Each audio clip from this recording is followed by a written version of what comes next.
নমস্কার, আজকে আমি বানাবো ডিম টোস্ট। তার জন্য নিয়ে নিয়েছি একটু পেঁয়াজ কুচি, একটা লঙ্কা কুচি, একটা গোটা ডিম এবং তার সাথে পিস করে রাখা পাউরুটির দুটো পিস। প্রথমে আমি একটা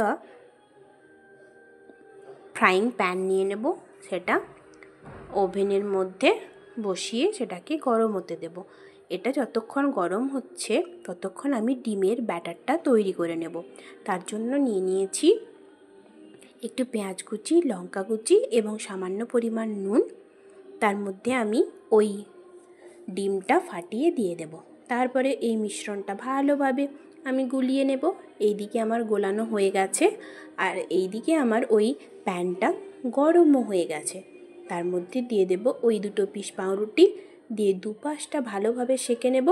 সেঁকা হয়ে গেছে, আমি একটা প্লেটের মধ্যে নামিয়ে রেখেছি। এরপরে ওই গরম ফ্রাইং প্যানে দিয়ে দেব সামান্য পরিমাণ তেল।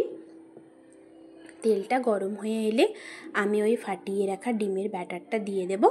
সেটা একদিকটা ভালোভাবে ভাজা হয়ে এলে ওই দু পিস পাউরুটি তার মধ্যে দিয়ে দেব, দিয়ে দুদিকটা ভালোভাবে ভেজে নেব।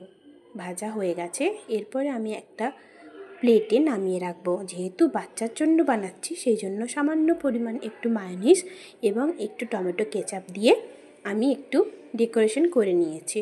এখন এই পর্যন্ত, বাই।